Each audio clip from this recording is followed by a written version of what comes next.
Sir John Strong and Sir Stuart Holden as the two main men embrace. Neither, in the end, getting on the score sheet, but what a monumental effort from both teams that was. Thierry, how do you describe that England performance tonight? Grit, desire, wanting to.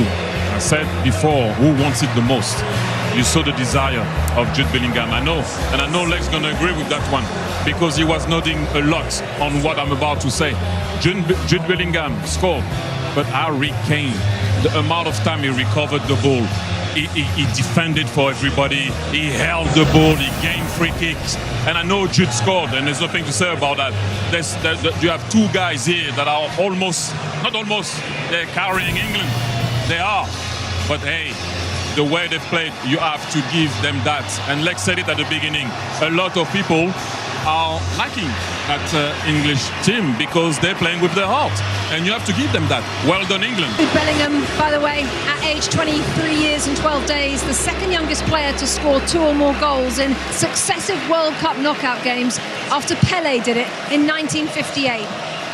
Zlatan, your thoughts? I mean, they won the game.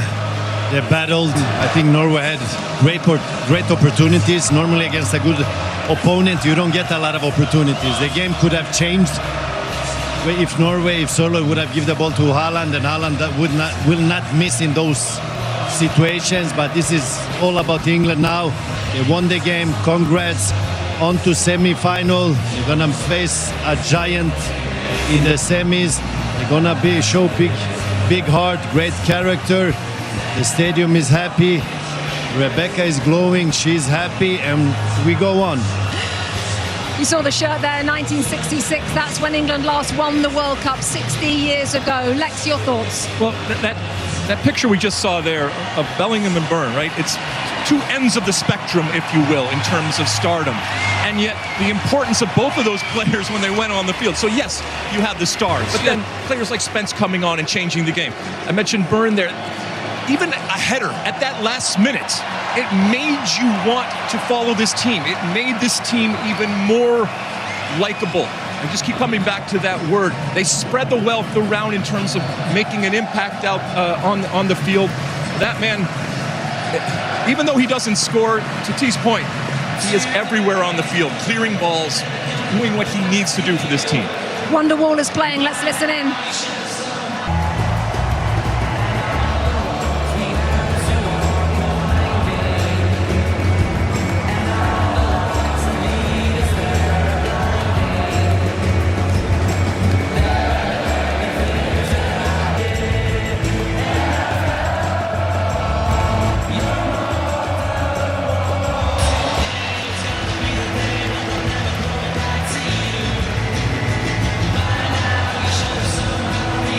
More to come from Miami Stadium. There you go.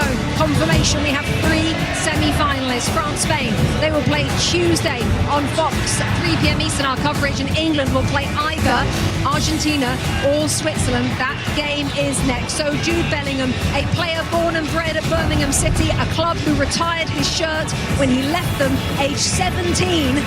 And again today, you can see why. Back home in London at Box Park, this was the moment. It's well after midnight. They don't care. The beer's in the air. England are through. Still more drama no doubt to come in quarter-final number 4. It's the world champions Argentina taking on Switzerland for a chance to play England in Atlanta on Wednesday. Lionel Messi and co. Well, they have been tested in the last 2 games. We are going to be out there in Kansas City with our crew very shortly. As Argentina arrive, the world champions defending their trophy. They're in that bus. Plenty to come from Kansas City and right here in Miami in just a mo. Stay with us. Jude Bellingham with his 6th goal of this World Cup. He had 2 on the night as England have beaten Norway 2-1 after extra time to move into the semi-finals. And he has been serenaded, as you'd expect, by the England fans.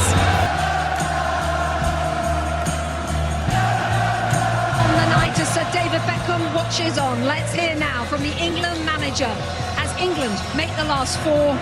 Thomas Tuchel has been speaking just a few moments ago. Well, you've talked about your team suffering before. Today, how do you sum up what the team have found? I didn't talk about suffering. I never talked about suffering. We made life very, very difficult for ourselves today. The result is fantastic. We're in the last four. It's amazing, but not happy with the performance. In what sense? In every sense. It was, again, the commitment is there, but we made life very, very difficult for us in the way we played, how we played. Sloppy, a lot of technical mistakes, not fast enough, not repetitive enough. We were lucky today. Was that the occasion? Getting to the players? I don't know, it's just... Mentality thing? Oh, nothing. Oh, it's no mentality. Well, if you're not happy with the players... This is pure mentality. How can you ask about mentality now? This is pure mentality. It's not about mentality. No, I mean when the players had the problem, was that the mentality? What was There's it? no mentality problem. This is pure mentality. You can bottle it up and sell it. It's the quality of our games. What about in terms of the players who came in then? The adjustments you made? Very good. Reece James. Very good. You've backed Reece James a lot throughout your Reece James career. was And excellent. Reece today. Morgan Rogers was fantastic today. Ebbs grew into the game. Chet grew into the game. So full credit to them. But overall, we got lucky today. And it is about the squad, though. You said it would be about the squad. Yeah, but it's also a bit about quality. We need to play better. Okay, what about Jude Bellingham and his quality? Enough said. He does it every single match. World class. And how do you sum up now what your team need to find if you're not happy today for a semi-final? You are in a World Cup semi-final. Yeah. Now it's celebration, and now it's taking it all in. We have 3 days. We need everything. We need better performance. Thomas Tuchel, the England manager, clearly not happy, says they got lucky today. I don't understand the questions.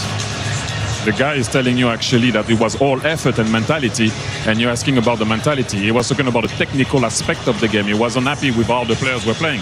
I think he wasn't happy with Madueke. He wasn't happy with the speed. He wasn't happy about it. That's why he changed stuff straight away. You don't even need to ask that question. If he's changing stuff, it's because he's not happy with what's on the field. And what we cannot doubt with this team is the mentality that they have and the grit. So no, I didn't understand the question, and I wanted to say something about Tuchel.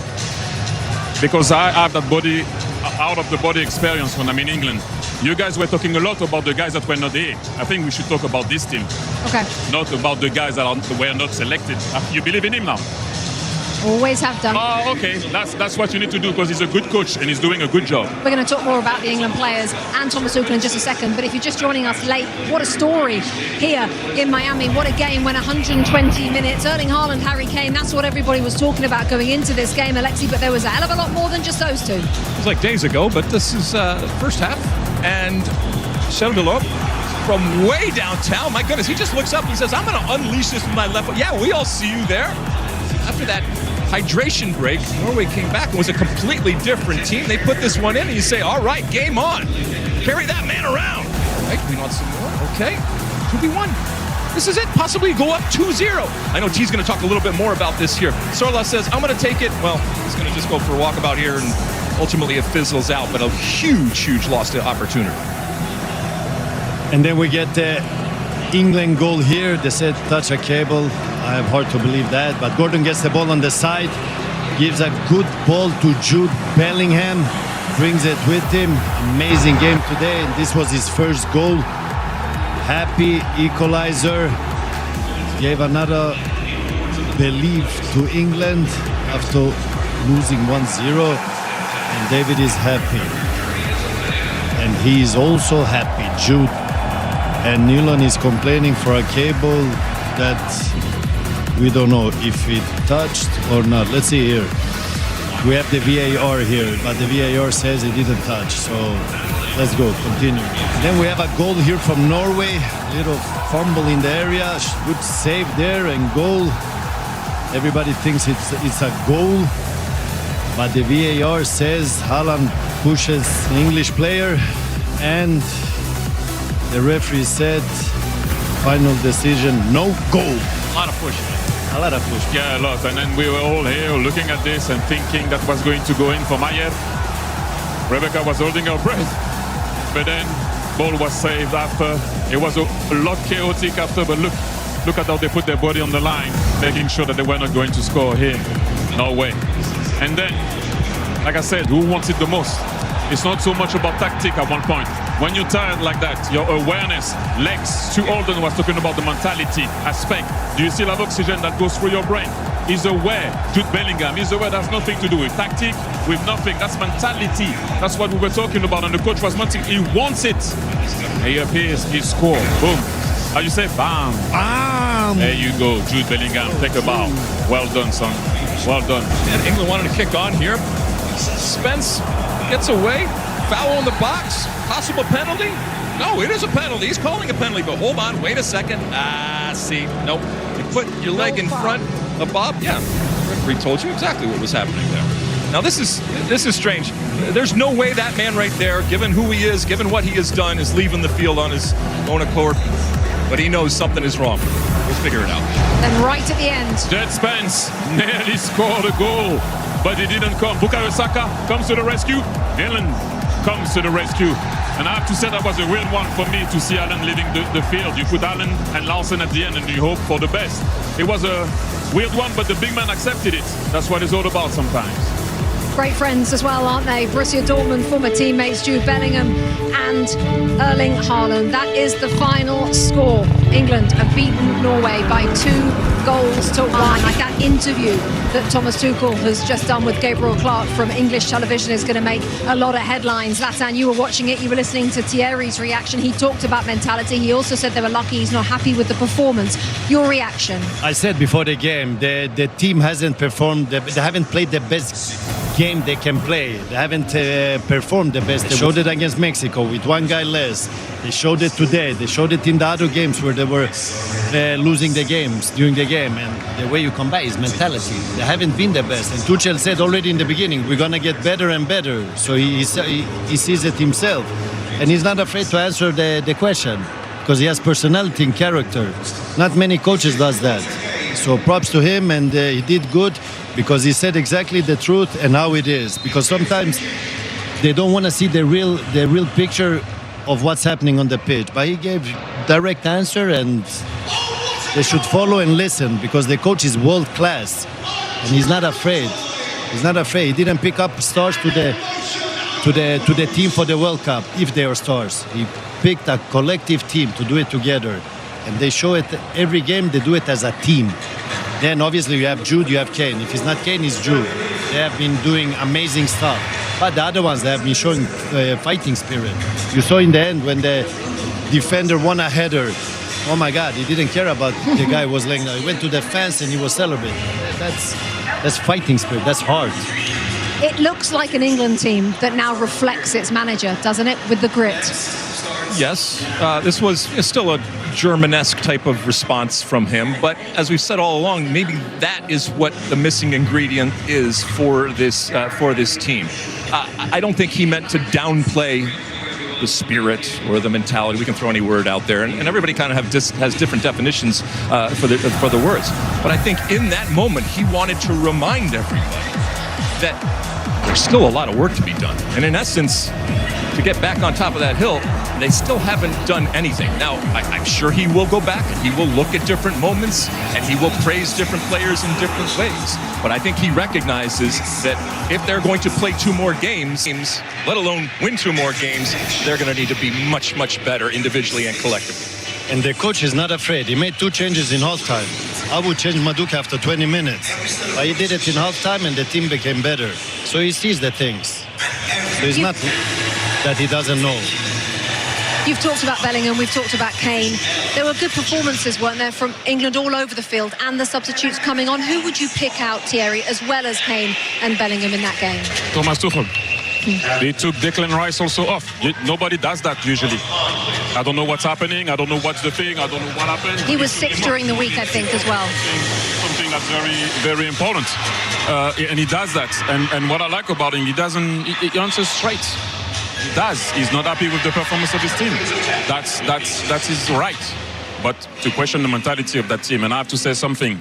I'm not English, but I could relate to the fighting spirit, and that's very much so how you guys are. You fight no matter what. And living in England, a lot of people are always complaining that they couldn't relate to the team.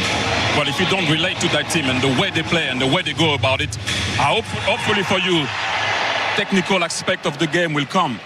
But the fighting spirit is back. The one that I know for a very long time since I live in England. I can see the fans are happy to see this team fight at least and not giving up. Thomas Tuchel can rain on the parade, and that's strategic. You, everybody else, absolutely sing. Absolutely celebrate this win because you're moving on to the semi-final. With some understanding, you have to improve. And according to Thomas Tuchel, they will improve. But this is a night for celebration. They ultimately made it through against this team, and we should say goodbye to Norway, but you have brought things on and off the field that we will never forget. Thank you, Norway. Thank you. Yes, I want to give credit also to Norway. They had fun. They did things nobody expected. They made history, and they showed the whole world how to row a boat. That's true. They certainly did. Well And the United States has fallen in love with Erling Haaland has Haaland. been amazing also. Yeah. Haaland has been amazing. Will you have a drink tonight? I'll have a drink tonight, Thierry. Of that, there is no doubt. Thank you. But Thank you, Norway. with the extra time winner, 93 minutes on the clock, his second goal of the game. Here it is, and his sixth of this tournament, the Real Madrid midfielder, thrusting himself, by the way, right into the Golden Boot race as well. Argentina in action next against Switzerland. The spotlight, as always, on that man, Lionel Messi. The 39-year-old has scored 8 times this summer, and he is up to 21 in his World Cup career. Kansas City is where the last quarter-final of this World Cup will be played. Javier Hernandez, part of our on-site coverage for that one, and we will turn our attention to Kansas City when we come back.